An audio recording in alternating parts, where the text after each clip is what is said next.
13 আমরা যেটা করতেছিলাম যে স্ট্র্যাটেজি, হ্যাঁ আমাদের মেইন চ্যাপ্টার এতে the strategy of international business. The international business is key strategy in how what should be the strategy of the international business, है ना? Yes, sir. So we will follow that. What will be the strategy of the international business? তাহলে এখানে আমরা দেখতে পাচ্ছি যে the firm what is strategy? A firm strategy refers to the actions that managers take to attain the goals of the firm. তার মানে একটা ফার্মের যে গোলস থাকে, যে গোল মানে আমরা ভবিষ্যতে কি অ্যাচিভ করতে চাই বা আমরা কোন পজিশনে যেতে চাই সেটা করার জন্য আমরা যেটা করে থাকি সেটাকে সাধারণত স্ট্র্যাটেজি বলা হয়। তো strategy what should be the strategy? Strategy a long term game plan বলা হয় বা লং টার্ম গেম প্ল্যান, মানে লং টার্ম দূর পরিবর্তিত, ধরেন 3 বছর 5 বছর 10 বছর এরকম একটা স্ট্র্যাটেজি থাকে না? আমরা তো বড় একটা কোম্পানি ফর্ম করার আগে তো একটা মানে দূর Planning করি।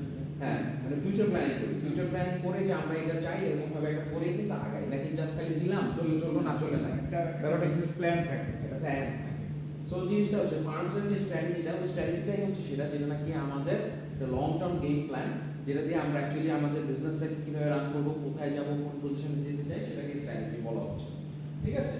তারপরে আরো বলছে যে firms need to pursue strategies that increase profitability and profit growth. তার মানে এমন স্ট্র্যাটেজি আলটিমেটলি কি দিন শেষে তো প্রফিট ম্যাটার্স, তাই না? যদি ইউর বিজনেস সবকিছু থাকলেও প্রফিট নাই, you will be able to run. আবার প্রফিট থাকলেও আপনার কি হবে, ক্যাশ লিকুইডিটি থাকতে হবে। সো এই জিনিসটা এনশিওর করতে হবে। সো আপনি সারাদিন বিজনেস করলেন, সব কিছু করলেন, বাট আলটিমেটলি আপনার কোনো প্রফিট হলো না বা you are not earning anything. তো এরকম যদি হয় সেই ক্ষেত্রে তো ইউ উইল বি এবল কি বিজনেসের কোনো ভ্যালুই নেই। বিজনেসটা সাস্টেইন করবে, সাস্টেইন করতে পারে। ভ্যালু আছে বাট সাস্টেইন করবে না। তো ওই প্রফিটেবিলিটি এন্ড প্রফিট গ্রোথ, তো firms can add value. Value বলতে কি? ভ্যালু বলতে আমরা কি বুঝি, তাই না? What you we understand by value? Benefit divided by cost, তাই না? যে আমরা ভ্যালু মানে কি? ভ্যালুটা হচ্ছে একটা কি, ভ্যালু মানে আমরা কি এটা যেটা আমি দিচ্ছি ওটার এগেইনস্টে আমি কি বেনিফিট পাচ্ছি, তাই না? ভ্যালু তো সেটাই যে আমি একটা জিনিস একটা অ্যামাউন্ট খরচ করতেছি, একটা কস্ট দিতেছি, ওটার এগেইনস্টে আমি কি সার্ভিস বা কি কি বেনিফিটটা পাচ্ছি, তাই না? আলটিমেটলি তো তাই আমরা এইভাবেই জাজ করি। অনেক সময় আমার কাছে ভ্যালু মনে হয় কি, মানে ভ্যালু ফর মানি অনেক সময় আমরা বলি, তো মনে হলো যে টাকাটা নিছে সেই টাকার তুলনায় অনেক ভালো সার্ভিস, রাইট, তখন আমরা কি বলি, it's a value for money, right?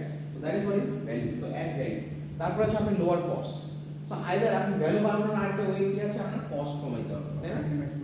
আপনার বেনিফিট যত আপনি বাড়াইতে পারবেন তত আপনার ভ্যালু এডিশনস হবে, আর কস্ট যত কমাইতে পারবেন তত ভ্যালু এডিশনস হবে। হ্যাঁ, জিনিসটা হচ্ছে এরকম, দেখেন যে cost is equals to value is equals to benefit divided by value is equals to benefit divided by cost, তাই না?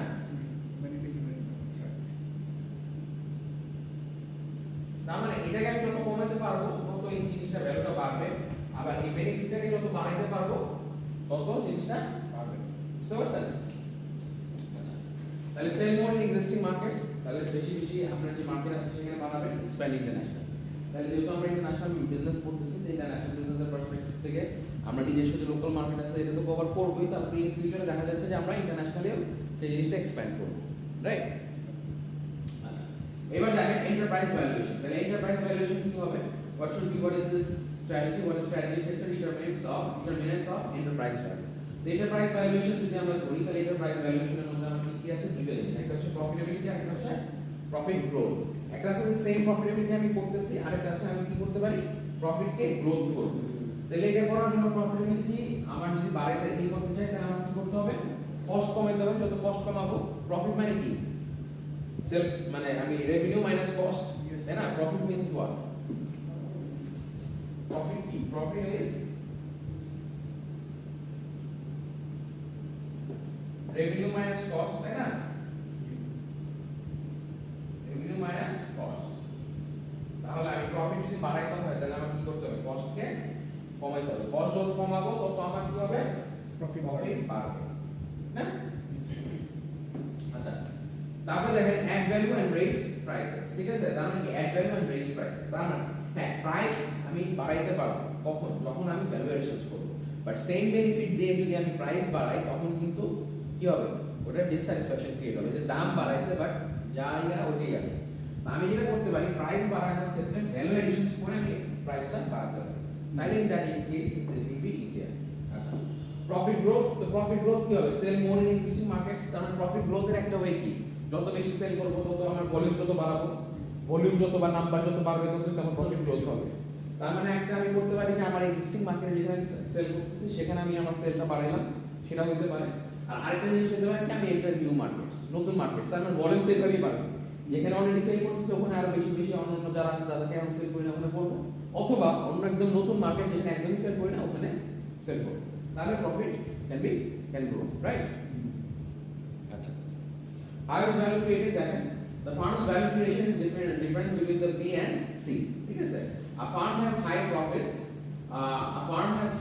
when it creates more value for its customers and that's why a lot costs, দেখছেন? তার মানে কি একটা ফার্মের profit অনেক সময় হাই থাকে, a firm has high profits কত হবে যখন আপনি কি হবে when it creates more value, যত বেশি ভ্যালু দিবেন for its customers and does so at a lower cost, যত কম খরচে আপনি যত বেশি ভ্যালু প্রোভাইড করতে পারবেন তত কি হবে আপনার প্রফিট হবে। So the lower the মানে at a lower cost মানে you create more value for its customers and that's why at a lower cost, অনেক বেশি lower cost, right? Profits can be increased by using a differentiation strategy and using a low cost strategy. Differentiation strategy টা কি? Differentiation strategy হচ্ছে যে আপনি completely একটা নিজেকে আলাদা করে ফেলবেন, you are not similar to your competitors, মানে me like products আপনারটা ডিফারেন্সিয়েটেড হবে।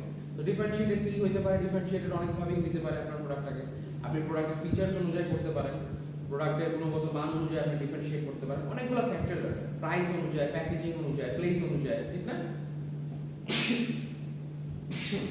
এখানে কি মার্কেটিং স্ট্র্যাটেজি হতে পারে হুম, ডিফারেন্সিয়েট করার জন্য? হ্যাঁ, মার্কেটিং স্ট্র্যাটেজিটাও ডিফারেন্সিয়েশন হতে পারে। যে একটা মার্কেটিং স্ট্র্যাটেজি অনেক সময় আমরা দেখি না যে মার্কেটিং স্ট্র্যাটেজি আপনার একটা বিজনেসকে চেঞ্জ করে দেয়, যেহেতু প্রমোশনটা এত এফেক্টিভ যে এত মানুষের কাছে রিচ করতে পারে, ওই মার্কেটিং স্ট্র্যাটেজিটাকে দিয়ে আমরা ডিফারেন্সিয়েট করতে পারি। যেরকম আমি একটা জিনিস দেখলাম, কালকে এখানে একটা দোকান আছে চায়ের, যে নর্দার্ন ইউনিভার্সিটির নিচে, ঠিক আছে? সো সেম সিঙ্গারা ওরা 60 টাকা বেচতেছে, 6টা সিঙ্গারা 60 টাকা বেচতেছে, খুব ছোট, জাস্ট খালি হচ্ছে যে ওদের একটু ব্র্যান্ডিং করা হয়েছে, চা এন্ড চিল, মানে ওদের একটা ইয়ে আছে, একটু পেঁয়াজ দিচ্ছে, প্যাকেজ টাইপ। হ্যাঁ হ্যাঁ। তো সেম সিঙ্গারাটাই ওটা মানে বিক্রি হচ্ছে আপনার 5 টাকায়, বরং একটু বড় ওটার সামনের দোকানে। তাহলে দুইজন পার্সন একই জিনিস সেল করতেছে, ওখানে বিক্রি হচ্ছে, জাস্ট বলতেছে চিকেন সিঙ্গারা, আর চিকেন আমি আসলে আমার তেমন কিছু পাইনি, জাস্ট নাম মাত্র চিকেন। সো একটু প্যাকেজিংটা সুন্দর, ওই যে একটা কোনের মতো যে একটা প্যাকেজ, একটু মশলা দিয়ে দেয়, আর একটু হচ্ছে আপনার পেঁয়াজ দিয়ে দেয়। আবার এর মধ্যে আলাদা একটা ম্যানেজ আছে, ম্যানেজটা তো 15 টাকা আলাদা ম্যানেজ আছে চায়ের চেয়ে। আর চায়ের দাম হচ্ছে 45 টাকা, মানে নর্মাল রেগুলার চা, আর সামনে ওই সেম চাই বেচে 8 টাকা সামনের দোকানটা, ঠিক আছে? So that's what is the differentiation strategy. আসলে তেমন কিছুই না, ও যা করতেছে ও খালি একটু কাপটা একটু ডিফারেন্ট, কাপটা একটু বড়, ঠিক আছে? ও ওর উপরে একটু ফেনা করে একটু ফেনা দিয়ে দিতেছে, সেই জিনিসটা কিন্তু আমরা আসলে তেমন কোনো আলাদা কোনো ডিফারেন্স নাই। ও হয়তো একটু গরুর দুধে দিচ্ছে আর ও হচ্ছে ইয়াতে দিচ্ছে, গরুর দুধে বললো, আমি গরুর দুধের চাটা আমি বললাম 15 টাকা বেশি হওয়ার কথা না, কোনো গরুর দুধের চা হলে if it shouldn't be more than 50, so ওখানে ও চার্জ করতেছে 45 টাকা, so just a premium of 30,000, that's because of this differentiation strategy. বুঝতে পারছেন? এই যে একটু ডিফারেন্সিয়েট করছে, the way he is selling, যে জিনিসটা ইউজ করতেছে সেই জিনিসটা তাকে ডিফারেন্সিয়েট করছে, that's when he is charging the premium. তাহলে প্রিমিয়াম কত চার্জ করতেছে দেখেন, 30 টাকা, যেটা 15 টাকার চাটা হি ইজ চার্জিং ফর 45 টাকা। 6টা সিঙ্গারা 5 টাকা করে হলে 530, 30 এর জায়গায় he is charging 60, double. So see the difference? আরেকটা আছে ইউজিং লো কস্ট স্ট্র্যাটেজি, আরেকটা আছে আপনি লো কস্ট স্ট্র্যাটেজি এটা করতে হবে, যেটা তারা করতেছে ভলিউমে সেল করতেছে, 8 টাকার চা গণহারে খা, ঠিক আছে? ব্যাপারটা হচ্ছে কোনো মানে একদম সবাই খেতেছে, একদম রিক্সাওয়ালা থেকে শুরু করে একটু জেড একদম সবাই, ওদের 2 টাকা দিয়ে 2 টাকা করে নিল। 8 টাকা তো ম্যাক্সিমাম কোনো 10 টাকা, 10 টাকার চা গণহারে খা, 500 টাকা। So that's what is called a low cost strategy. একদম কম খরচে আমি সবার কাছে রিচ করব, ঠিক আছে? To maximize long-term return on invested capital funds, pick a viable position on the efficiency frontier. তাহলে long term আপনি যদি long run return টা maximize করতে চান on investment capital funds, pick a viable position on the efficiency frontier, configure internal operations to support that position, have the right organization structure in place to execute this strategy. তাহলে কি বলবো, আপনি যদি long run return invest করতে চান capital funds এ, একটা viable position নিতে হবে on the efficiency frontier, configure internal operations to support that position, have the right organization structure in place to execute the strategy, ঠিক আছে? তাহলে আপনাকে যদি আপনি আপনার লং রান রিটার্নটা ম্যাক্সিমাইজ করতে চান, লং রান রিটার্নটা কখন, সেটা পার্ট অফ দ্য স্ট্র্যাটেজি। কারণ স্ট্র্যাটেজি কি বলেছিলাম, এটা একটা লং টার্ম গেম প্ল্যান, তাই না? লং টার্ম গেম প্ল্যান যদি করবো, তাহলে আমার কি ইনভেস্ট ক্যাপিটাল ফান্ড আছে, আমার তো কিছু ফিক্সড, মানে যে কোনো বিজনেসের কিছু তো ফিক্সড ইনভেস্টমেন্ট থাকে ফার্স্টের দিকে। Yes. আপনি একটা রেস্টুরেন্ট করলেও তো একটা বড় একটা অ্যাডভান্স করতে হবে, ওই জায়গাটা নিতে হবে, একটা ফিক্সড কস্ট কিন্তু আছে। তো ওগুলো আপনি একটা ভায়াবল পজিশনে নেবেন এবং এফিসিয়েন্সি ফ্রন্টিয়ার নিতে হবে যে জিনিসটা। আর আপনি একটা নিলেন এমন একটা জায়গায় যেখানে মানুষ যায় না, রেস্টুরেন্টের কথা বুঝাইলাম, তো ওরকম জায়গায় তো আপনি নিলে আপনি নিয়ে বুঝতেছেন যে এখানে আসলে বিজনেস করাটা ডিফিকাল্ট হবে, অ্যাক্সেসিবল হতে হবে, তাই না? তো configure internal operation to support that position. আপনি যে অ্যাকচুয়ালি জিনিসটা সেল করতে যাচ্ছেন সেটা, এখন আপনি মানে পিজা কইলা যদি খালি রুটি সেল করলেন তাহলে তো হবে না, পিজাই সেল করতে হবে, তাই না? মানে পিজার কোয়ালিটি থাকতে হবে। Have the right organization structure in place to execute this strategy. দেখেন how value is created, value creation, value V কি value of a product to an average consumer, V টা কি হচ্ছে value of a product, R P কি হচ্ছে যে price per unit, তাই না? আর C হচ্ছে cost of production per unit, B minus P, ঠিক আছে, B minus P consumer surplus per unit, P minus C হচ্ছে profit per unit sold, হ্যাঁ, and B minus C হচ্ছে value created per unit। তাহলে এবার দেখেন V টা কি হচ্ছে ভ্যালু, P টা হচ্ছে Price per price, unit. C টা হচ্ছে Cost. cost, তিনটা জিনিস B P C, value price cost. Cost, ঠিক আছে? প্রাইস আর কস্ট কিন্তু এক জিনিস না, কস্ট হচ্ছে আমার কি, যেটা অ্যাকচুয়ালি বানাইতে যে টাকাটা বানাতে যে আমি অ্যামাউন্টটা প্রাইসটা হচ্ছে আমি আমার প্রফিট সহ যে জিনিসটা সেল করি, সেল করব, রাইট। ঠিক আছে? তাহলে ভ্যালু মাইনাস প্রাইস যদি করি তাহলে সেটা হচ্ছে আপনার কনজিউমার সারপ্লাস, কনজিউমার যে সারপ্লাসটা হচ্ছে সেটা মানে ভ্যালু অফ এ প্রোডাক্ট মানে এভারেজ কনজিউমার, মানে এভারেজ কনজিউমার কি মনে করতেছে যে অ্যাকচুয়ালি আমি কয় টাকা, মানে এবার কনজিউমারের কাছে একটা মনে হয় না যে এটা অ্যাকচুয়ালি কত টাকার প্রোডাক্ট, তাহলে ভ্যালু কনজিউমার কাছে মনে হয় যে এটা 100 টাকা হলে ঠিক হতো, কনজিউমার কাছে একটা ভ্যালু আছে। স্যার যেমন একটু আগে আপনি ডিফারেন্সিয়েট করছিলেন দুইটা হ্যাঁ। চায়ের ডিফারেন্সিয়েট। হ্যাঁ, তাহলে V মাইনাস P যদি হয় তাহলে consumer plus value minus price হচ্ছে কি আপনার কনজিউমার সারপ্লাস পার ইউনিট, আর প্রাইস মাইনাস কস্ট তাহলে মানে কি আমার প্রফিট পার ইউনিট। প্রাইস বলতে গেলে একটা selling price, selling price, right. Price per unit যেটা বলতেছে সেটা হচ্ছে আপনার selling Selling price, price. Selling প্রাইসটা যেটা সেল প্রাইস। তো সেল প্রাইস থেকে আমার কস্ট মাইনাস করলে তো আমার প্রফিট পার ইউনিট, এটা খুব সিম্পল ইকুয়েশন। আর এই ভ্যালু মাইনাস যদি কস্ট করি, যে ভ্যালুর সাথে মানে আমি কত টাকা আমি ভ্যালু যে পাচ্ছি মাইনাস কস্ট করলে ভ্যালু ক্রিয়েটেড পার ইউনিট, বুঝতে পারছেন? ভ্যালুর সাথে যদি আমি কস্টটাকে মাইনাস করি, কস্ট তাহলে হচ্ছে কি ভ্যালু ক্রিয়েটেড পার ইউনিট, আর প্রাইসের থেকে যদি কস্ট মাইনাস করি তাহলে হচ্ছে কি প্রফিট, আর ভ্যালু মাইনাস পি যদি করি তাহলে কনজিউমার সারপ্লাস পার ইউনিট, বুঝছেন ব্যাপারটা?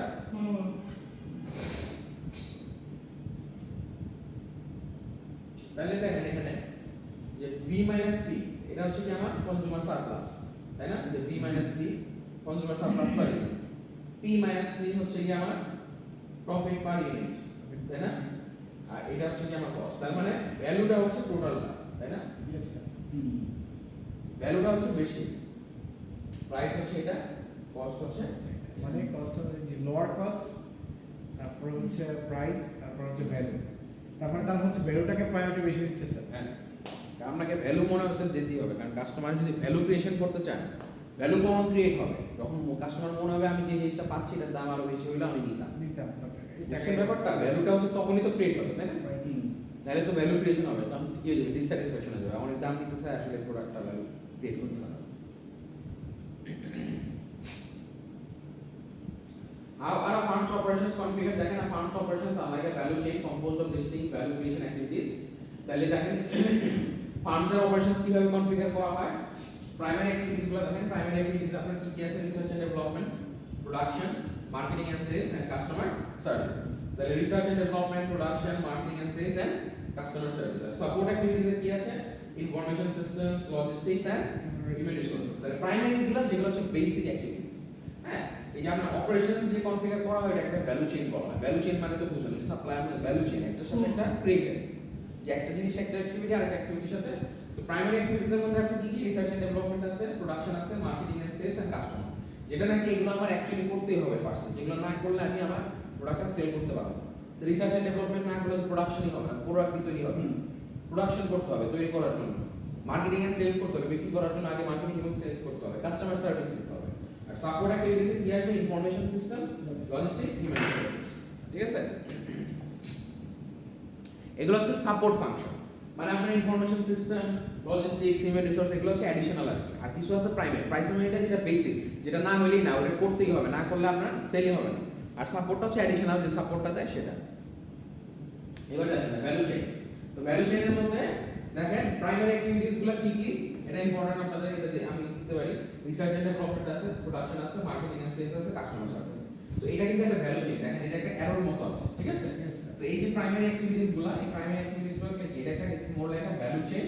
এই ভ্যালু চেইন গুলোকে আমরা সাপোর্ট করতেছি কি, আমার ইনফরমেশন সিস্টেম, এমআইএস যেটা আমরা বলি, management information system, company infrastructure, logistics and human resource, তাই না? তো এই জিনিসগুলো কি করতেছে, যে প্রাইমারি অ্যাক্টিভিটিসটাকে সাপোর্ট করতেছে কারা, এই যে সাপোর্ট অ্যাক্টিভিটিস। ওভারঅল মিলাই যে কি হচ্ছে, আমি আলটিমেটলি এই সবগুলো ফাংশন কি হচ্ছে, যে ultimately setting to leading towards কি, create a value for the customer, তাই না? How can firms increase profits through international expansion? দেখেন তাহলে ফার্মস কিভাবে প্রফিটস ইনক্রিজ করতে হবে ইন্টারন্যাশনাল এক্সপ্যানশন। এবার আমাদের ইয়াতে চলে আসে ইন্টারন্যাশনাল বিজনেসে। তাহলে ইন্টারন্যাশনাল ফার্মস ক্যান কি এক্সপ্যান্ড देयर মার্কেট। একটা হচ্ছে তারা মার্কেট এক্সপ্যান্ড করতে পারে, এক দেশ থেকে আরেক দেশে, মানে অন্য বাড়াইতে পারে, বা অন্য দেশের মার্কেটে তারা এক্সপ্যান্ড করতে পারে। Realise location economics, location economics গুলো রিয়ালাইজ করতে পারে, সেটা একটা হইতে পারে। লোকেশন ইকোনমিক্স গুলো কি, যে যেখানে যে দেশে যে জিনিসটা কম পাওয়া যায়। বাংলাদেশে যেরকম গার্মেন্টস ইন্ডাস্ট্রিটা কেন শুরু করে, লোকেশন ইকোনমিক্সের কারণে। লোকেশন ইকোনমিক্স কি, জাস্ট ওয়ার্কার্স আর চিপ লেবার, ঠিক আছে? আবার কিছু কিছু চায়নায় কি, চায়নাতেও চিপ লেবার, চায়নাতে যেসব factory, but they are like technologically ওরা আগে আছে। তো এইসব চিপ লেবার কারণে কিন্তু চায়নায়, তো লোকেশন ইকোনমিক্সের কারণে আমেরিকার মতো বড় বড় কোম্পানিরাও প্রোডাকশন করে কই, চায়নাতে। Exactly.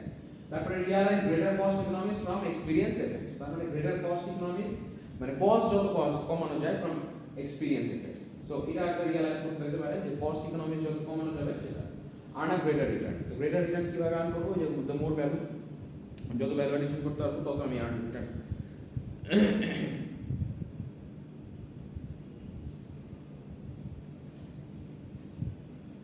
How can firms leverage their production competencies? কিভাবে দেখেন leverage করতে পারে তাদের production competencies? তাহলে ফার্স্ট অফ অল সেটা যারা করতে পারে, দিস আর সাকসেস।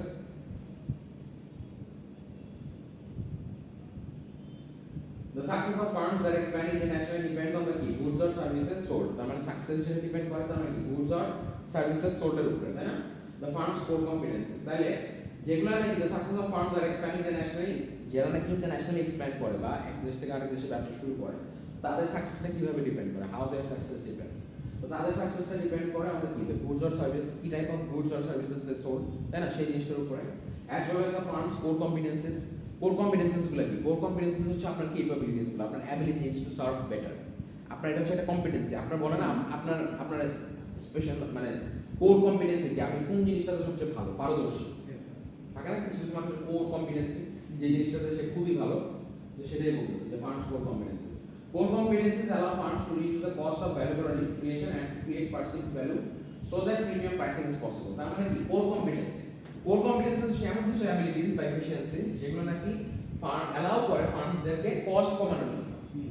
কারণ আপনি যদি কোনো কিছুতে ভালো হয়, আপনি এফিশিয়েন্ট, দেখা যাবে অন্য যে একজন ঘন্টায় 10টা প্রডিউস করতেছে, আপনি ঘন্টায় 12টা প্রডিউস করতেছেন, তাহলে দুইটা বেশি প্রডিউস করতেছেন, তাহলে আপনার কস্ট কমে যাবে, রাইট? সো এই যে কস্ট কমে যাচ্ছে, তার মানে কি, কস্ট অফ কি কমে যাবে, ভ্যালু ক্রিয়েশন, তার মানে cost, the cost of value creation is being reduced, right? So and to create perceived value so that premium pricing is possible. তো মানে কস্ট কি, আপনি কস্ট কমাবেন ভ্যালু ক্রিয়েশনে, এবং অন দ্য আদার আপনি ভ্যালু বাড়াইতে পারেন। সো সেই ক্ষেত্রে আপনার কি হবে, প্রিমিয়াম প্রাইসিং। দেখছেন ওই যে ওরা যেটা করছে, প্রিমিয়াম প্রাইসিং ইজ পসিবল। বুঝছেন ব্যাপারটা? Why are location economics important? Location economics গুলো কেন ইম্পর্টেন্ট? দেখেন, by achieving location economics, firms can lower the cost of value creation and achieve a low cost position. ওই যে আমরা বললাম লোকেশন, যেরকম চায়না, সব ইলেকট্রনিক্স কোম্পানি বেশিরভাগ চায়নায়, কেন?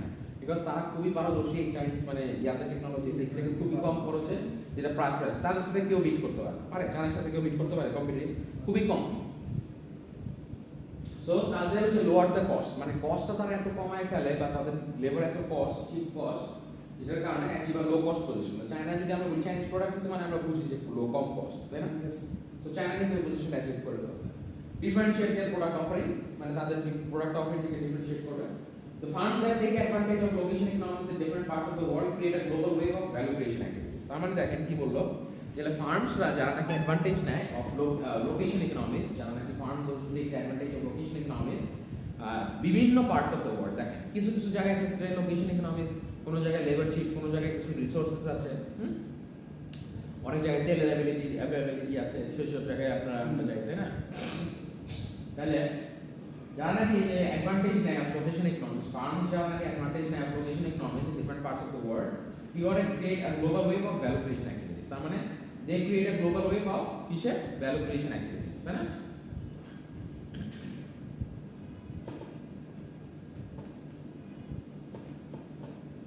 Why are experience effects important? Second, experience effects important কেন? The experience curve, ঠিক আছে? The systematic reductions in production cost that occur over the life of a product. তার মানে প্রথম যখন একটা প্রোডাক্ট আমরা মার্কেটে নিয়ে আসি তখন মানে ইন্ট্রোডাকশন স্টেজে, আমরা যখন প্রথম একটা প্রোডাক্ট মার্কেটে নিয়ে আসবো ইন্ট্রোডাকশন স্টেজে, হ্যাঁ, তখন কিন্তু কস্টটা সাধারণত কি হয়? হাই থাকে। কস্টটা সাধারণত হাই থাকে, ঠিক আছে? তো যখন over the number of years, যত দিন যাবে তখন তো দেখা যায় কস্টটা কমতে থাকে, তাই না? ঠিক কি না? প্রথম যখন টিভি আসে, স্মার্ট টিভি অনেক দাম ছিল, 3 লাখ 4 লাখ টাকা। তো এখন ওভার দ্য টাইম ইয়ার যখন কস্ট ছিল এত একদম হাই, বাট এখন ধরুন 10 বছর পরে স্মার্ট টিভির দাম খুব বেশি, 40,000 টাকা হলেও অনেক ভালো স্মার্ট টিভি পাওয়া যায়। হ্যাঁ, 40,000 টাকা হলেও স্মার্ট টিভি পাওয়া যাচ্ছে। আর আগে আমাদেরকে 2 লাখ টাকা গুনতে হতো। প্রথমটা কোয়ালিটি আর লাস্টেরটা কোয়ালিটি কোয়ালিটি দেখি, মানে কোয়ালিটি বলতে ডেফিনেটলি না, তখন তো নতুন ছিল টেকনোলজি, আমরা জানি না। কথাটা বুঝছেন? যখন একটা টেকনোলজি খুবই নতুন থাকে তখন ওটা কষ্ট শান্ত, পরে যখন আস্তে আস্তে করতে ওভার দ্য টাইম সেটা জিনিসটা কি হয়ে যায়, মানুষ জেনে যায়, জিনিসটা আস্তে আস্তে খুবই কম কস্ট প্রোডাকশন শুরু হয়ে যায়। মানে আগে একটা স্মার্ট টিভি কেনার জন্য আমার কি করতে হতো? 2 লাখ টাকার মতো দিতে হতো, তাই না? এখন সেটা কমে গিয়ে কত আসছে? 40,000। সনি স্মার্ট টিভি 40,000 টাকা হলে 42 ইঞ্চি 40,000 টাকা হলে পাওয়া যায়, রাইট? তাহলে 1 বছর ধরলাম, 1 বছর এটা ছিল, আর 5 বছর পরে সেই টিভিটা আফটার 5 ইয়ার্স সেটা হয়ে গেছে মাত্র 40,000 টাকা, 2 লাখ টাকা। বুঝছেন? That is what is by moving down the experience curve, firms reduce the cost of creating value. তার মানে এই যে আমরা হচ্ছে এক্সপেরিয়েন্স কার্ভ, তার মানে যত আপনি এক্সপেরিয়েন্স কার্ভ দিয়ে যাচ্ছেন, এক্সপেরিয়েন্স তত বাড়তেছে, তত কি হচ্ছে? আপনি firms reduce the cost of creating value, তার মানে ক্রিয়েটিং ভ্যালুটা কমে যাচ্ছে। Learning effects, cost savings that come from learning by doing. তাহলে লার্নিং এফেক্টসটা কি? কস্ট সেভিংস যেটা আসে লার্নিং বাই ডুইং। একটা জিনিস নতুন করতে তো আমাদের একটু সমস্যা হয়, বাট যখন করতে আমরা পারদর্শী হয়ে যাই তখন কি হয়ে যায়? আমরা লার্নিং বাই ডুইং। তখন আমরা দেখা যায় যে আস্তে আস্তে করতে এত পারদর্শী হয়ে গেছে, যেটা বললাম আগে ঘন্টায় 10টা করতাম, এখন দেখা যায় ঘন্টা 12টা 13টা 14টাও করতে পারে। That is economies of scale কি? The reductions in unit cost achieved by producing a large volume of unit. The economies of scale টা কি? Economies of scale টা আপনারা পড়ছেন না? যে এরকম economies of scale টা হয় এই যে এরকম, আপনি আস্তে আস্তে যত বেশি প্রডিউস করবেন কমতে একটা এই যে এখানে যে দেখেন ম্যাক্সিমাইজ, হ্যাঁ, ম্যাক্সিমাম ইকোনমিজ অফ স্কেল, সবচেয়ে price will be lowest economies of scale, হ্যাঁ, ইকোনমিজ অফ স্কেল।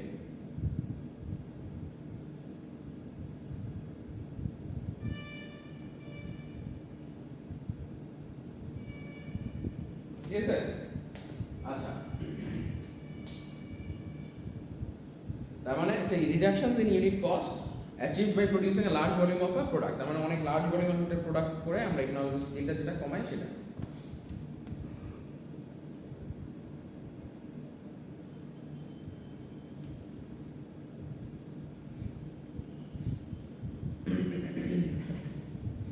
দেখেন কি বলছে, what competitive pressures exist in the global market pressure।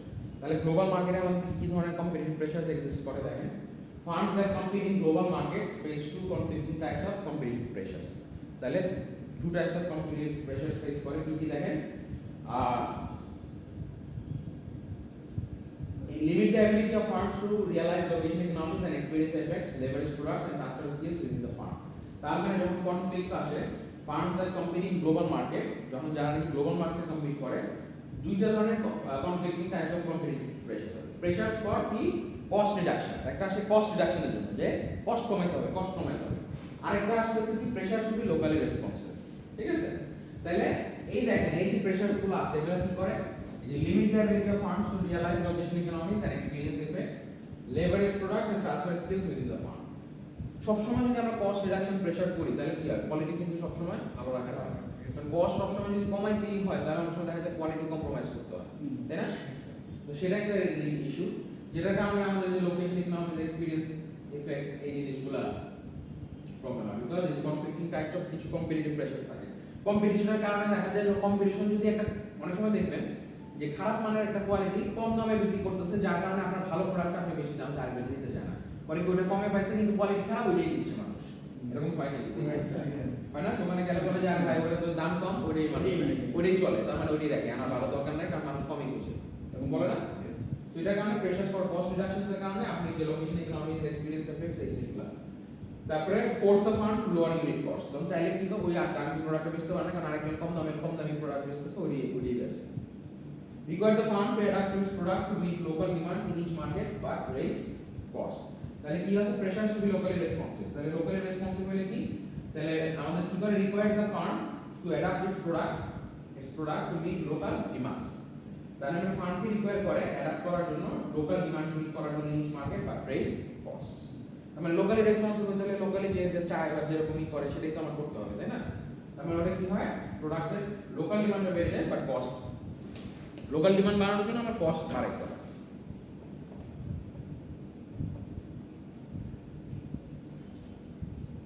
দেখেন when are pressures greatest, pressure সবচেয়ে বেশি কখন থাকে? তো pressures for cost reductions are greatest কখন? সবচেয়ে কস্ট কমানোর জন্য সবচেয়ে বেশি প্রেসারস থাকে for firms producing products that fill universal needs. Universal needs মানে কি? সবার জন্য সেম। যেমন একটা মোবাইল ফোন ইউনিভার্সাল নিড না, সবার তো একই নিডই সার্ভ করে, তাই না? মোবাইল ফোন তো সেম পারপাস, সবার জন্য সেম ভাবে নিডটা সার্ভ করে, মানে ইউনিভার্সাল, সবার জন্য same. when major competitors are in low cost locations, যখন নাকি মেজর কম্পিটিটরসরা লো কস্ট লোকেশনসে থাকে, ঠিক আছে, তখন মানে মেজর লো কস্ট লোকেশনসে যদি মেজর কম্পিটিটরসরা থাকে তখন কিন্তু আপনার কস্ট রিডাকশন অলওয়েজ একটা প্রেসার থাকে, তাই না? বড় রাইভালরা যা আছে তারা বড় competitor, low cost locations means যেখানে সবচেয়ে কম কস্ট প্রডিউস করা যায়, যেমন চায়না বললাম, China is a low cost location. তো ওখানে যদি এখন যদি অ্যাপল দেখেন, স্যামসাং, অপ্পো সবাই চায়না প্রডিউস করতেছে, তখন দেখেন যে অ্যাপেলও কিন্তু ওখানে চায়না যেই প্রডিউস করতেছে। সো দ্যাট ইজ মানে আপনার মেজর কম্পিটিটরসরা যদি লো কস্ট লোকেশন থাকে তখন আপনার এরকম হয়। Why there is persistence exists? When there is persistent excess capacity, the excess capacity যদি থাকে তখন কি হয়? তখন সবাই প্রডিউস করতে চায়, তখন আলটিমেটলি কস্টটা রিডাকশনের প্রেসারটা সবচেয়ে বেশি থাকে। Pressure for cost reductions are greatest. So finally, where consumers are powerful and face low switching costs. তার মানে consumers are powerful, consumers অনেক বেশি পাওয়ারফুল, because consumers চাইলেই অন্য আরেকজনের কাছে চলে যেতে পারে, মানে একজনের কাছ থেকে যে আপনার কাছ থেকে কিনবো আরেকজনের, সুইচিং কস্ট অনেক কম, চাইলেই আমি ওর কাছ থেকে এর কাছ থেকে না কিনে ওর কাছ থেকে কিনি, তখন কি হয়? Cost reduction. ওই যেটা বললাম যে দোকানেই বলে একটু আগে যেটা বললাম যে ওই কম দামে বিক্রি করতেছে, ওর খারাপ কোয়ালিটির প্রোডাক্ট সবাই কম দামে কিনতেছে, জান ভাই আমি না পেরে আমার ওই প্রোডাক্টই রাখতে কম দামেরটা, কারণ সবাই কমই খুঁজে। Pressures for local responsiveness raise. Local responsiveness মানে লোকাল, আপনি যখন ইন্টারন্যাশনাল বিজনেস করবেন লোকালি মানুষ যেরকম চায় সেটা, ঠিক আছে? আমাদের এখানে যেমন কালা বোনা পিজা আসছে, কালা বোনা পিজা তো আর অন্য কোথাও নাই। সো লোকাল মানে কি? লোকালি রেসপন্সিভনেস, তাই না? কালা মানে আমাদের লোকালি উঁচু টেস্টের সাথে মিক্স করা। বাট বিফটা ইজ এক্সপেন্সিভ, চিকেন হচ্ছে বিফটা এক্সপেন্সিভ না? Yes sir. তো আমাদের ওই লোকাল রেসপন্সিভনেস করার জন্য কিন্তু আমাদের ওটা আনতে হয়েছে, ঠিক আছে? যে কালা বোনা differences in consumer taste and preference will be there. Consumer taste and preference different. মানে বাংলাদেশের মানুষ যেমনটা চায় সেটা তো সবাই না। আপনি তো অথেন্টিক চাইনিজ দিলে খাইতে পারবেন না, আপনাকে কিন্তু বাংলা চাইনিজ দিতে হবে। একটা তো বাংলা চাইনিজ আর একটা তো অথেন্টিক কম্বাইন করে দিতে হবে চাইনিজ। আপনি রিয়েল চাইনিজ দিলে কিন্তু আপনি খেতে পারবেন না, আধা সিদ্ধ জিনিস থাকে সব, বয়েল আধা সিদ্ধ। আমাদের কি এরকম? আমাদের এরকম differences in traditional practices and infrastructure, বিভিন্ন যে ট্র্যাডিশনাল প্র্যাকটিসেস এন্ড ইনফ্রাস্ট্রাকচারে, differences in distribution channels and host government difference. আমরা ডিস্ট্রিবিউশন চ্যানেলস এর উপর অনেক কিছু ডিপেন্ড করে, লোকাল রেসপন্সিভনেস, কারণ সব জায়গায় সেম ভাবে যাওয়া যায় না। বাংলাদেশের মার্কেট অনেক রিমোট এরিয়া আছে, গ্রাম অঞ্চল আছে, যেখানে চাইলে রিচ করাটা ডিফিকাল্ট, আর করতে গেলে অনেক একটু কস্টলি। তাহলে ডিস্ট্রিবিউশন চ্যানেল যদি ডিফারেন্ট হয়, ঢাকার মার্কেটে যত সহজে রিচ করা যাবে, আপনি চাইলে বান্দরবনের একটা মার্কেটে এত সহজে রিচ করতে পারবেন না, তাই না? এটাই। তারপর হোস্ট গভর্নমেন্ট ডিমান্ড, গভর্নমেন্টের অনেক বেশ কিছু ডিমান্ডস থাকে, সেটা স্যার হোস্ট গভর্নমেন্ট ডিপার্টমেন্ট এটার একটা ওই দেশের যে গভর্নমেন্ট, জি, আর বাংলাদেশে একটা কোম্পানি একটা ব্যবসা শুরু করলো, কারণ হোস্ট গভর্নমেন্টের কিছু ইয়া থাকে, রুলস এন্ড রেগুলেশনস থাকে। যেরকম ইন্ডিয়ার একটা হোস্ট গভর্নমেন্ট, যে ওখানকার দেশের ইন্ডিয়ার ব্যবসা করতে হলে আপনাকে ওই দেশের সাথে যৌথ উদ্যোগে ব্যবসা করতে হবে, এবং ওই ইন্ডিয়ান কোম্পানি 51% শেয়ার ওনার দিতে হবে। That is host government. ওইটা যদি হয় তাহলে কি ওটা লোকাল রেসপন্সিভনেস না? তাহলে ওই গভর্নমেন্ট যেরকম চাচ্ছে সেটা সেভাবে আপনি রেসপন্স করতেছেন। That is what is your host government. তার মানে হোস্ট তো উনি করতেছে, ওনার দেশে দিয়ে তো আপনি ব্যবসা করতেছেন, তাই না? বুঝছেন? আচ্ছা, তো দ্যাটস দ্য এন্ড অফ আমাদের নেক্সট হচ্ছে চ্যাপ্টার 40। আচ্ছা, এখানে আপনাদের চ্যাপ্টার 20টাও আছে, বাট আমরা 20টা কভার করবো না, ঠিক আছে? জাস্ট আমরা এই চ্যাপ্টার 13 and 14 পর্যন্ত আমাদের থাকবে, হ্যাঁ? অ্যাকাউন্টিং এন্ড ফাইন্যান্স আমাদের লাগবে না, ইন্টারন্যাশনাল বিজনেস, এটা আপনারা বাদ দিয়ে দেন। আই গেস এই স্লাইডটা আপলোড হয়ে গেছে একসাথে, না? 20 নাম্বারটা লাগবে না, ঠিক আছে? আমরা সারা শুনতে হ্যাঁ কি কি বলবো কিভাবে কি হ্যাঁ, এটা আপনাদের পরীক্ষা তো কবে? 23 তারিখে না? ইন্টারন্যাশনাল বিজনেস পরীক্ষা কবে? 23 তারিখে। 23 তারিখে না? কোনটা শুরু হচ্ছে, বাট আপনাদেরটা বলছে 23 তারিখে, পরে শুক্রবারে। আপনাদের একটা অনলাইন টেস্ট হওয়ার কথা ছিল, আমি বলছিলাম, তাই না? এটাই যে নেক্সট উইকে হবে, আপনার হচ্ছে রবি বা ইতে। তো ওই দিন হচ্ছে যে আমি অনলাইন টেস্ট নেওয়ার পরে সাজেশনটা ডিসকাস করে দিব। আজকে আমরা চ্যাপ্টার শেষ করে দেবো ইনশাআল্লাহ, শেষ করে দিচ্ছি, হ্যাঁ? তাহলে মানে আগামী শুক্রবার পরীক্ষা, আগামী শুক্রবারে তো আপনারা এই পরীক্ষা না, কি করছেন না তাহলে টাইম আছে আমার 23 তারিখ পর্যন্ত। তাহলে আমি এই ধরেন রবি বা সোমবারের মধ্যে, রবিবারে আপনার ইন্টারন্যাশনাল বিজনেসের সাজেশন প্লাস হচ্ছে কি একটা অনলাইন টেস্ট বা রবি সোমবার মঙ্গলবারে করতে পারেন, এরকম আর কি, হ্যাঁ? আমি জানাই দিলাম সোমবারে রবি মঙ্গলবারে করেন।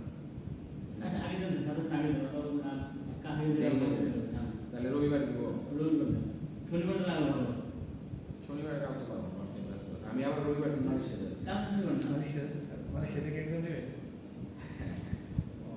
আমি আবার রবিবার দিন মালয়েশিয়া, আর আমার হচ্ছে আলহামদুলিল্লাহ সকালবেলা ফ্লাইট। স্যার কদিনের সফরে যাচ্ছেন? যাচ্ছি প্রায় 27-28 দিনে।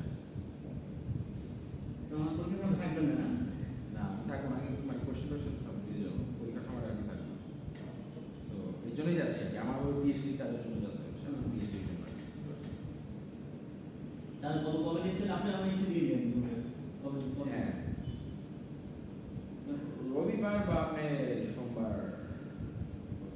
রবিবারটা আমি সকালবেলা যাবো, তো টায়ার্ড থাকবো, বুঝছেন? কারণ আমার সকালবেলা ফ্লাইট, 10:30 সকালে ফ্লাইট। স্যার আপনি আপনার সুইটেবল টাইম ওখানে পৌঁছাইতে ধরেন আমার বাস হচ্ছে গিয়ে বিকাল 4টা। তারপর ওখান থেকে আবার এয়ারপোর্ট থেকে আমার যেতে হবে, আমি যে বাসায় নিয়েছি বাসায় যেতে হবে অ্যাপার্টমেন্টে। সো যে আসলে টায়ার্ড হয়ে যাবো, রবিবারটা মনে না হবে, সোমবার বা মঙ্গলবার দিন করতাম। টেস্ট তো আপনি যে কোনো দিতে পারবেন, ওটা তো টেস্ট তো আপনার সমস্যা। সাজেশন, আচ্ছা সাজেশনটা আমি ডিসকাস করে দিতে পারি। হ্যাঁ, আপনি একটা কাজ করেন, সাজেশনটা আমি ডিসকাস করে দিলাম, সাজেশনটা সমস্যা না। সাজেশনটা আমি রবিবার দিন একটা টাইমে আপনাদের ডাক দিয়ে, রবিবার থেকে পরশু রবিবার না পরে রবিবার এই রবিবার এই রবিবার হ্যাঁ এই রবিবারে আমি ডিসকাস করে দিলাম। আর অনলাইন টেস্টটা তো আমি তাহলে আরেকদিন নিয়ে নেবো। অনলাইন টেস্টটা আমার মানে যে কোশ্চেনটা রেডি করতে হবে, তো ওইটা হয়তো একটু টাইম লাগতে পারে, তো ওই কারণে রবিবার দিন আমি হয়তো পারবো না।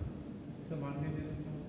মানডে বা টিউসডে দিয়ে দেবো। অনলাইন টেস্ট দিয়ে দিলাম, আমি কোশ্চেনটা করে আপনাকে বলে দিলাম, আপনারা দিয়ে দিলেন, বুঝলেন না? হোয়াটসঅ্যাপে দিয়ে দিলাম মেসেজ, আপনারা ওভাবে দেখে অ্যাটেন্ড করে নেবেন। জানাই দেবো আমি আগে থেকে। আমরা ওই প্রিপারেশন নেন, চ্যাপ্টার ওই যে 4 কি চ্যাপ্টার ছিল দিছিলাম না, 4 and 5 নাম্বার, হ্যাঁ?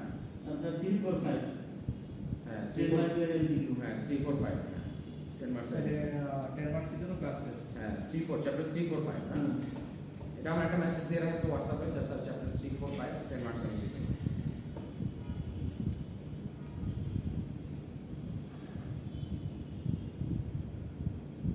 Sir Monday is final. হ্যাঁ তাহলে সোমবার আমরা ফাইনাল টেস্ট ফার্স্ট টেস্ট দিচ্ছি। সোমবার না, মঙ্গলবার। আচ্ছা, এই দেখেন, how can some units be integrated, দেখেন। আচ্ছা সরি, হ্যাঁ তাহলে শুরু করবেন না না, সাজেশন দেখো না, সাজেশন আমি অনলাইনে একটা রাখবো, ক্লাস নিবো, ক্লাস নিয়ে সাজেশন স্যার দিব। হচ্ছে কয়টায়? রাত রাত্রে 9টার পরে হবে, ঠিক আছে? সাজেশনটা হলে আমরা অনেকে অনলাইনে থাকে, তো অনেকে তো ক্লাসে আসতে পারে না, সাজেশনটা অনলাইনে দিলে বেটার। ইয়েস স্যার, অনলাইনে better. What is organizational architecture? দেখেন এবার আমরা কি দেখবো, অর্গানাইজেশনাল আর্কিটেকচার, হ্যাঁ, the organization of international business. তাহলে organizational architecture is the totality of firms organization including organizational structure, control systems and incentives, তাই না? Organizational structure is the totality of firms including the organizational structure, control systems and incentives, processes, organizational culture and people, ঠিক আছে? এইগুলা to be the most profitable, the elements of the organizational architecture must be internally consistent. আমরা organizational যে architecture কে কোন hierarchy হবে, কে কার পরে আসবে কি আসবে সেটা কি হবে কনসিস্টেন্ট হতে হবে তাই না মানে একজনের সাথে যদি আরেকজনের কমিউনিকেশন ভালো না থাকে আমি কি বললাম অর্ডার দিলাম টপ বস কি অর্ডার দিল ওটা নিচে যাইতে যাইতে দেখা গেল ওটা মানে তিল থেকে তাল হয়ে গেল সেটাও করা যাবে না তার মানে কনসিস্টেন্ট হতে হবে হ্যাঁ তারপরে organisation architecture must fit the strategy পুরা যে লং টার্ম যে গেম প্ল্যানটা সেটা সবার মাথায় একই জিনিসটা থাকতে হবে উপরে যে সে থেকে যে চিন্তা আসতেছে নিচের লেভেলও সেইটাই চিন্তা করতে হবে the strategy architecture must be consistent with each other তার মানে যে স্ট্র্যাটেজিটা আর আর্কিটেকচারটা আছে সেই জিনিসটা কি হতে হবে কনসিস্টেন্ট হতে হবে with each other and consistent with competitive conditions তার মানে যে স্ট্র্যাটেজিটা আছে এবং আর্কিটেকচারটা আছে সেটা should be consistent with the each other and consistent with competitive conditions তার মানে ওভারঅল যে জিনিসটা আছে সেটা কি হতে হবে কনসিস্টেন্ট হতে হবে ইচ আদারের সাথে and consistent with competitive conditions what is organisational structure দেখেন অর্গানাইজেশনাল স্ট্রাকচারটা কি তাহলে দেখেন অর্গানাইজেশনাল স্ট্রাকচারের মধ্যে কি কি আছে পিপল আমার সবার মাঝখানে এই পিপলের সাথে কানেক্টেড কারা প্রসেসেস আমি যেসব ব্যবসায় যে প্রসেসেসগুলো ফলো করি ইনসেন্টিভস এন্ড কন্ট্রোলস কার সাথে কিভাবে কাকে কি বেনিফিট দিচ্ছি কিভাবে কন্ট্রোল করতেছি তাই না আমার ওই অর্গানাইজেশনাল যে কালচার এবং ওভারঅল স্ট্রাকচার তাহলে that is what is my organisational structure people processes structure incentives and controls and culture বুঝতে পারছেন The organizational structure has three different dimensions. তাহলে কি কি দেখেন তিনটা different dimensions আছে একটা হচ্ছে vertical differentiation. Vertical differentiation টা কি location of decision making responsibilities within a structure. তার মানে vertical মানে কি vertical মানে হচ্ছে কি লম্বাটে যেটা তাই না তার মানে এই লম্বাটে যেটা সেটা হচ্ছে vertical বলি আমরা তাই না vertical আর horizontal মানে হচ্ছে কি যেটা হচ্ছে তাহলে vertical differentiation টা কি location of decision making responsibilities within a structure তার মানে আমরা যে লোকেশনটা বলছি ডিসিশন মেকিং রেসপন্সিবিলিটিস একটা স্ট্রাকচারের মধ্যে সেটাই হচ্ছে আমার ভার্টিক্যাল ডিফারেন্সিয়েশন তাই না একটা হচ্ছে সেন্ট্রালাইজড ডিসিশন মেকিং আর একটা হচ্ছে ডিসেন্ট্রালাইজড সেন্ট্রালাইজড মানে কি উপরে টপ ম্যানেজমেন্ট থেকে যে ডিসিশনটা হবে সেটাই আর ডিসেন্ট্রালাইজড মানে কি মানে হেডকোয়ার্টার থেকে যে ডিসিশনটা করা হয় সেটা সবাই ফলো করে আর ডিসেন্ট্রালাইজড মানে কি যার যার ব্রাঞ্চে বা যার যার দেশে অনুযায়ী তার মতো করে সেটা ডিসেন্ট্রালাইজড মানে সেন্ট্রাল থেকে করা হয় না যার যার মানে যার যার ডিসিশন সে তার দেশে সে করবে horizontal differentiation কি from division of the organization into sub units তার মানে horizontal টা কি এই যে এখান থেকে তাই না horizontal টা হচ্ছে এখান থেকে তাই না তাই না horizontal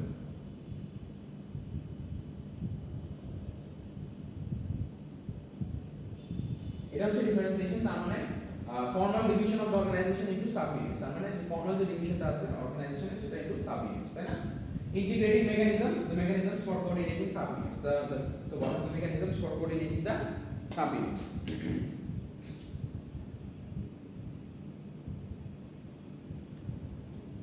দেখেন why is horizontal differentiation important initially most firms have no formal structure but as they grow develop a functional structure তাহলে horizontal differentiation টা important কেন দেখেন initially most firms এর কিন্তু ফর্মাল কোনো স্ট্রাকচার থাকে না নতুন যখন শুরু হয় ছোট পরিসরে তো শুরু হয় তাই না অল্প কয়েকজন তার মধ্যে ওরকম কোনো ফর্মাল স্ট্রাকচার থাকে না তাহলে but as they grow develop কি হয় একটা ফাংশনাল স্ট্রাকচার হয় গ্রো করতে থাকলে তখন একটা ফাংশনাল স্ট্রাকচার হয় firms may switch to a product divisional structure where each division is responsible for a distinct product আস্তে আস্তে কি বড় হতে থাকে তাই না সাইডে বাড়তে থাকে তারপর নিচে নামতে থাকে জিনিসগুলো কি হয় এভাবে আস্তে আস্তে বড় হয় তাই না ফার্স্টে তো এরকম থাকে একজন দুজন তিনজন একজনের আন্ডারে তিনজন থাকে তারপর আস্তে আস্তে এই আন্ডারে বাড়ে এই আন্ডারে বাড়ে এই আন্ডারে বাড়ে ঠিক না আস্তে আস্তে এভাবে তো বড় হয় যে মাল্টি লেভেল মার্কেটিং এর মতো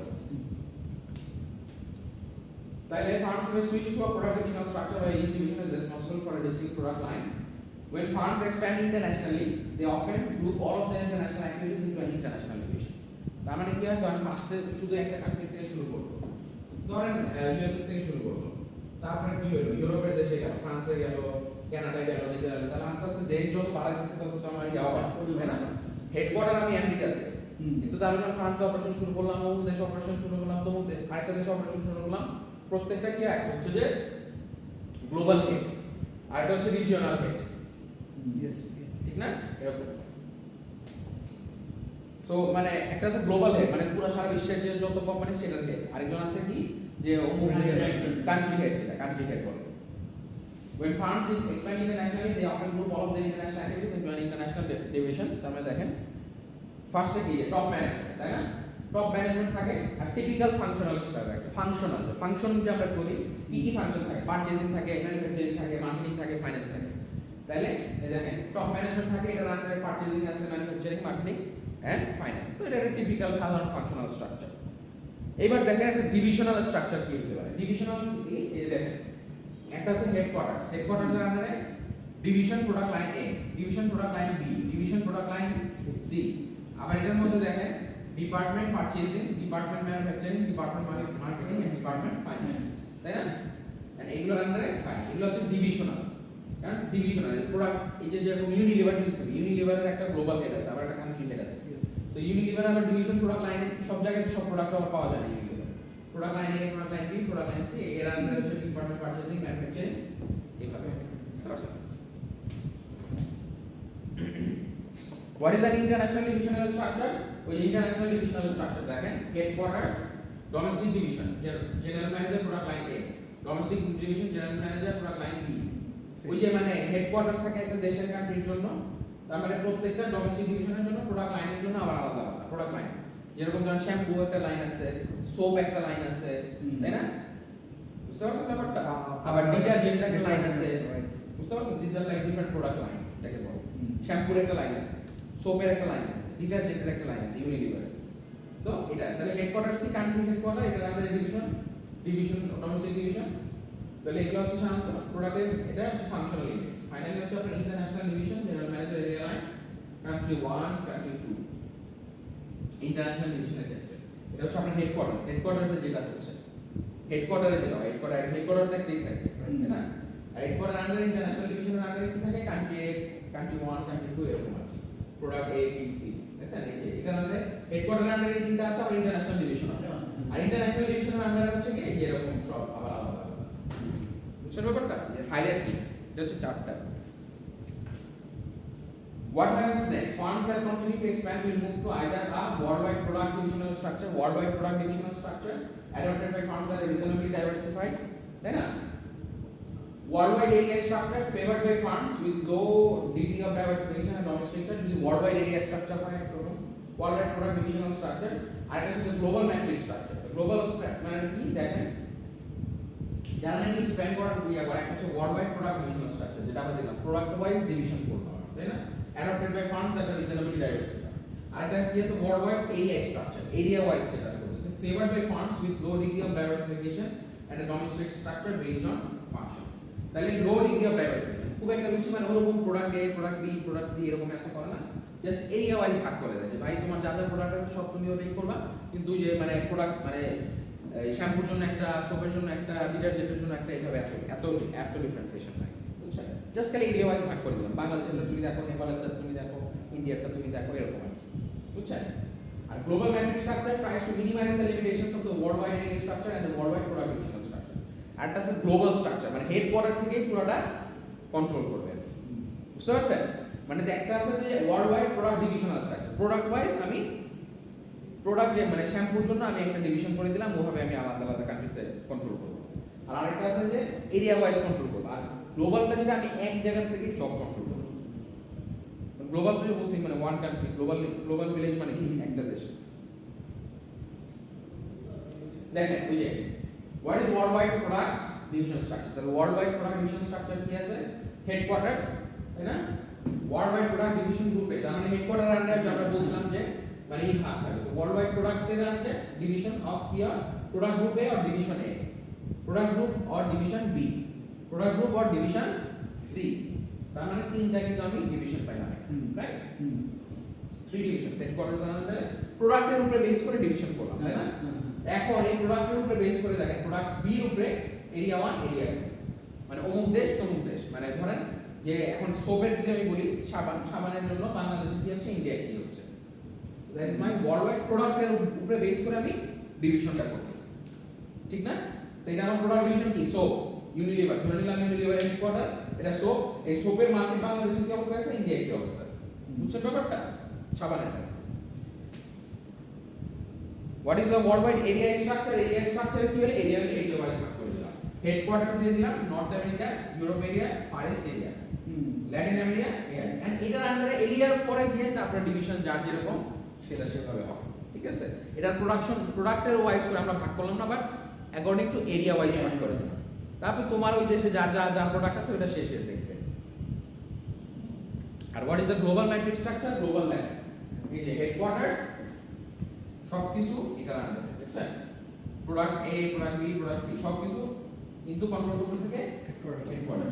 এরিয়া 1, এরিয়া 2, এরিয়া 3। তার মানে আলটিমেটলি সব ডিসিশন মেকিং এ ম্যাট্রিক্স স্ট্রাকচারে কি হচ্ছে যে সব কি এটা আন্ডারে কন্ট্রোল করতেছে কে? হেডকোয়ার্টার। ম্যাট্রিক্স বলে না যে ম্যাট্রিক্স, তাহলে product A, area 1, product A, area 2, product A 3, মানে আলাদা করে ভাগ করে দেয় না, বা হেডকোয়ার্টার সি সব মেইনটেইন করে। ইন্টারেস্টিং না? আচ্ছা, how can sub units be integrated? Sub যে ইউনিটস গুলো, সাব ইউনিট থাকে না, আমরা বলি না সাব ইউনিট, যে সাব ইউনিট বলি না, সাব ইউনিট ছোট করে আমি হ্যাঁ, regardless of the type of structure, firms need a mechanism to integrate sub units. Sub units গুলোকে তো ইন্টিগ্রেট করতে হবে। Many firms use informal integrating mechanisms. অনেক ফার্মস যে আপনার informal integrating mechanisms ব্যবহার করে, আর নলেজ নেটওয়ার্ক, তাই না?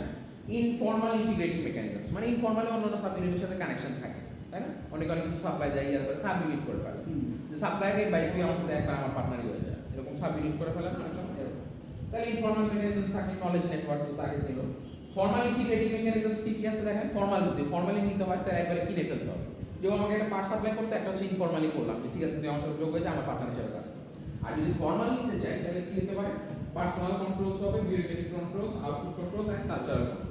তাহলে সবগুলা তাকে যদি আমি টোটালি অ্যাকোয়ার করে নিতে চাই আমার মধ্যে ফর্মালি, তাহলে কি আমার পার্সোনাল কন্ট্রোল তার উপরে থাকতে হবে, আমার কোম্পানির নামে সে চলবে, কারণ তার একটা সমস্যা হলে তো আমার একটা কোম্পানির নাম খারাপ হবে, তাই না? তো personal controls, bureaucratic controls, output controls and cultural controls.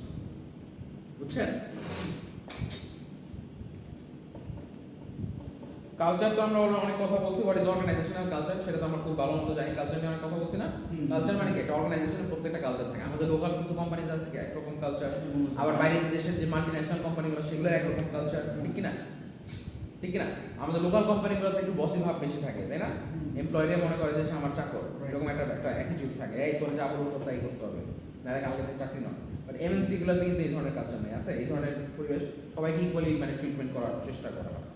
So মানে একদম জ্যানিটর যে একদম যে ক্লিনার যে তারও মোটামুটি মোরলেস যেরকম, অ্যাজ ওয়েল অ্যাজ আপনার যে একদম মানে টপ ম্যানেজমেন্ট আছে তারও অধিকারগুলো আছে। বাট বাংলাদেশে ওই হলে লোকাল কোম্পানিজগুলো ভাবসাবে এমন যে ওই একটু এক্সিকিউটিভরাও কিছু মনে করে না, মনে করে তো এমনি আমার বেতনভোগী কর্মচারী, ওরা যা ইচ্ছা তাই করতে পারে। মানে লোকাল কোম্পানি বা এমপ্লয়ি যারা একটু সিনিয়র লেভেল থেকে, আমরা যারা হচ্ছে সাবঅর্ডিনেট থেকে, ওদের উপর অযথা প্রেসার ক্রিয়েট করে, অযথা প্রেড করে যা ইচ্ছা তাই মনে করে, মানে মনে করে ওদের কিন্তু আমি যা ইচ্ছা তাই করে। এমএনসিতে এটা কম। এটা না, এই মানে কর্পোরেট এমএনসি কালচার এটাই হচ্ছে organisational culture. Organisational culture the values and norms that employees are encouraged to follow. তার মানে আমার যেরকম করবে আমি হয়তো ভবিষ্যতে গিয়ে আমার নিচে যারা আসবে তাদের সাথে তাই করবো। আমি তো আমার বস থেকে সেটাই শিখছি। হ্যাঁ, তা আমি ওইভাবে হয়ে আসছি, তা আমি ওটাই করার চেষ্টা করবো। তাহলে দেখেন কি আছে অর্গানাইজেশনাল কালচারের মধ্যে, values and norms that employees are encouraged to follow. তাহলে যেসব ধরনের ভ্যালুজ এবং নর্মসগুলো আছে যেগুলো নাকি employees are encouraged to follow. Evolves from কি কিসের থেকে ইভলভস করে দেখেন, ফাউন্ডার্স এন্ড ইম্পর্টেন্ট লিডার্স। তার মানে এটা কিসের থেকে আসে, ফাউন্ডার্স এন্ড ইম্পর্টেন্ট লিডার্স থেকে আসে, তাই না? ন্যাশনাল সোশ্যাল কালচার থেকে আসে।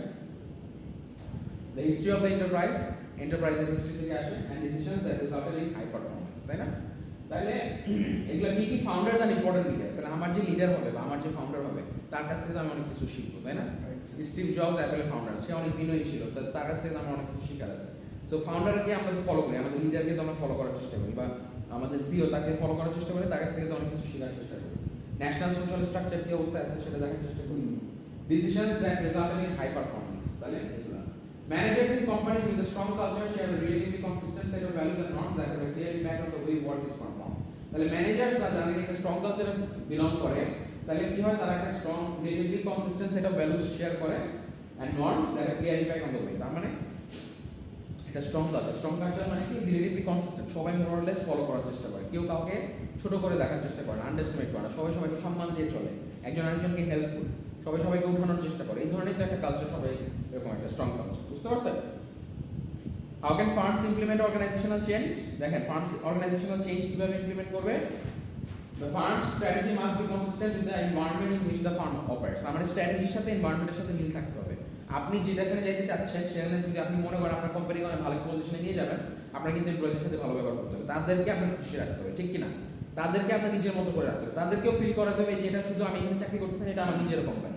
কি তো এই ধরনের একটা কনসিস্টেন্ট হতে হবে, কিসের সাথে, স্ট্র্যাটেজির সাথে, আপনার এনভায়রনমেন্টের সাথে কনসিস্টেন্ট হতে হবে। The firm's organization structure must be consistent with its strategy. তাহলে ফার্মের অর্গানাইজেশন যে স্ট্রাকচার আছে সেটা কনসিস্টেন্ট হতে হবে কিসের সাথে, স্ট্র্যাটেজির সাথে, যে আমি কই যাইতে চাই এবং আমার স্ট্রাকচারটা কেমন হবে, তাই না? আমি কোথায় যাবো সেটার উপরে বেস করে তো আমার স্ট্রাকচার, আমি কি মানে এরিয়া ওয়াইজ ভাগ করে দিয়ে দিব, না আমি নিজে ওভারঅলটা মানে আমি কন্ট্রোল করব, কোনটা করলে বেটার হয়? ভাগ করে দিলে কি আসলে আমি আমার আদৌ আমার যে লক্ষ্য আছে সেখানে পৌঁছতে পারবো, নাকি আমি নিজে যদি হেডকোয়ার্টার থেকে পুরোটা কন্ট্রোল করি সেখানে পারবো? তাহলে ওটার সাথে বুঝে আমার কনসিস্টেন্ট করতে হবে, মিল রাখতে হবে। তো firm strategy must be consistent, এটা firm organization structure must be consistent, স্ট্রাকচারটা কনসিস্টেন্ট হতে হবে। To implement organization change, unfreeze organization through shock therapy. Shock থেরাপিতে আনফ্রিজ করা, মানে একটু চেঞ্জ আনা। শক থেরাপি দিলাম, শক দিয়ে দিলে একটু আমরা ইয়ে হই, তাহলে মানে একরকম হয়ে গেছে, মানে আর ওইগুলি চলে, এর বাইরে আর কিছু চিন্তা করতে পারে না। তো ধামধুম কিছু সিনিয়র ম্যানেজমেন্ট চেঞ্জ করে দিলেন শক হয়ে গেল। শক হওয়ার পরে কিছু চেঞ্জেস কিন্তু আসে। টপ ম্যানেজমেন্ট থেকে দুই চারজন বাদ দিয়ে মানে ই করে দেন বা সরাই দেন, ডিপার্টমেন্ট চেঞ্জ করে দেন, দেখবেন যে পুরো ডিপার্টমেন্ট মেরে চলে বসছে। কি ঠিক কিনা? আরে খাইছে বসে বাদ দিয়ে দিচ্ছে, তাহলে আমাদের আগে মানে অন্য কিছু নিয়ম কানুন চালু করবে, তাহলে করবে। শক থেরাপি বলে, হ্যাঁ নাড়াচাড়া দিলেন। না, এটা নেগেটিভ পদ্ধতিই আছে, এটা negative. Move the organisation to a new state through proactive change in architecture. তাহলে নিউ স্টেট নতুন ভাবে আপনি দেখতে পারেন যে আর্কিটেকচারটা চেঞ্জ করে, মানে প্রোঅ্যাক্টিভ কিছু চেঞ্জ করে, যেগুলো মানে ভালো হবে। Refreeze the organization in this new state, কারণ নতুন যে অবস্থা থাকবে ওখানে আবার নতুন ভাবে ই করাটা। বুঝতে পারছেন? সো দ্যাটস ইট, আমাদের we are done with the syllabus. হ্যাঁ, সিলেবাস শেষ। জি, ভালো আছেন? হ্যাঁ, ক্লাস তো শেষ। শেষে চলে আসলাম। তাহলে এটা আপনাদের থাকতেছে না, চ্যাপ্টার 20 থাকা, চ্যাপ্টার 13 আর 14 পর্যন্ত লাস্ট, ঠিক আছে? ওটার পরে আর থাকতেছে না, সো এটাই আমরা শেষ করব। হ্যাঁ, তাহলে আমি আপনাদেরকে ওই যে এইটা দিয়ে দিচ্ছি, সাজেশনটা ডিসকাস করে দিব রবিবারে সাজেশনটা ডিসকাস করে দেই, আর টেস্টটা আমি অন্য যে কোনো একদিন মঙ্গলবার দিন দেব, ঠিক আছে? এই কথাই থাকলো, তাহলে শেষ। আর ফাইনাল এক্সামের জন্য আপনার প্রিপারেশন নেই, তো আর কিছু নাই। ভিডিওটা অফ করে দেন। তাহলে অনলাইনে বলে দেবেন।